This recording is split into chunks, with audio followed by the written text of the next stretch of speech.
Listen, I just want to tell you briefly here how I do my research and why it's probably justifiable that I can present this information to you. First thing is I played 13 seasons of professional football, 12 of them in the CFL, and one of them in the XFL.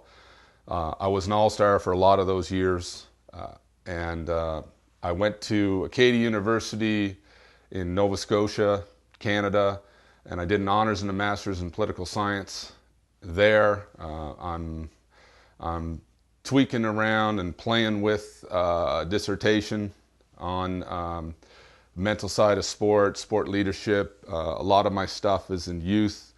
I've written a bunch of different books on leadership, on youth sport, for parents, because the whole deal is, there's 3 programming windows, that all people, not just athletes, go through. There's the 0 to 7 years, which are the imprint phase, where you're like a sponge and you're just taking information in. There's the very important modeling years between 7 and 14, which is really key for coaches and people that are in leadership positions with youth at that age, because they're looking for role models. That's really how they learn. That's how the brain functions during those years. The 14 to 21 years are really important, particularly if you have your kids in youth sport and someone is teaching leadership through that period, because those are the socialization years where more than 95% of what they're learning is from their peers, and it's their peers in the media, but mostly it's their peers, that are around them. And then a lot of psychologists, not sports psychologists say that, from 21 on, you're into, phases in life where you need a significant emotional event to change. And most adults, believe it or not, are in and out of crisis every 5 to 7 years. So the types of things you can learn through programming in sport, where the locus of control is often external and stuff happens to you, and hopefully a great mentor or leader teaches you how to deal with these things during the programming years when you're learning to think, really affect how you perform later in life. If your coaching was good, if the person that was supposed to be in this leadership position during the programming years knew what the heck they were doing. So now, what I do is I do a tremendous amount of research. I devote a couple hours of my day, and I've been doing this for years. I wrote my first book in 2007 toward research. And the fact that I played a long time is irrelevant in some sense, because what I write about isn't about me, and it's not, but it really is the filter through which I do all of my research, whether it's academic or whether it's reading coach biographies. And I know that world. I know what's BS, and I know what's real, and I know what'll help you, and I know what's just some academic person talking, somebody who's never been in that environment and doesn't know about these sorts of things. So I also run a successful business that's nothing to do with training, nothing to do with educating people. I'm actually in the real estate business. I'm in the property ownership business. And so I also know about transferable skills. I know about what it takes to succeed in business and how much of that can be taught effectively through sport. So I'm really big on this stuff. So my personal experiences have greatly impacted how I do my research and how I do my writing.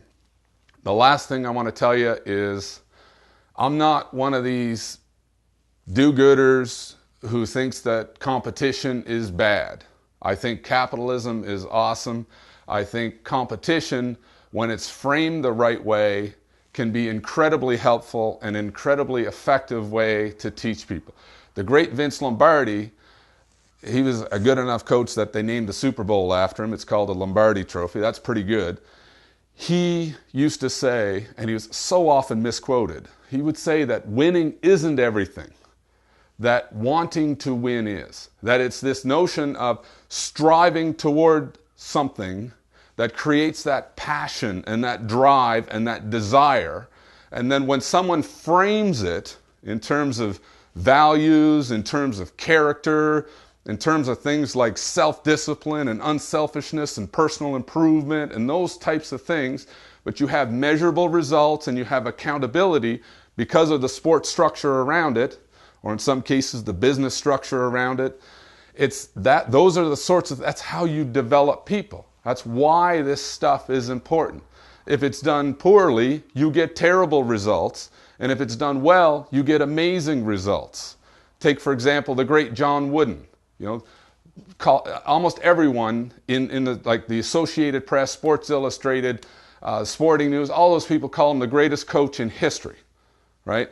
He won 10 championships in 12 years in NCAA basketball in the United States. He had 3 undefeated seasons. This stuff will never happen again, right? He was amazing. They used to ask him at the end of every season, they would say, "How do you think you did this year, Coach Wooden, in terms of your coaching job?"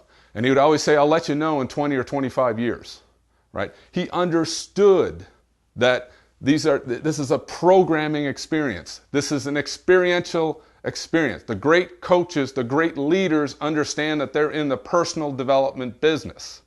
Right? So there's a lot to learn from them, even though you're hardcore about winning and you're hardcore about proven, measurable results.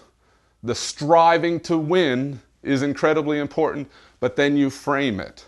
So those are my experiences. These are the type of people that I'm interested in. This is the type of stuff that I learned, and the fact that I did an honors and a master's in university while playing football in empirical research helps me sort of sift through all that stuff. So I hope that helps you out. I hope you sort of understand where I'm coming from a credibility standpoint, and why, even though I don't use a lot of big words, maybe the stuff that I write for you could be helpful in terms of your leadership goals. Thank you.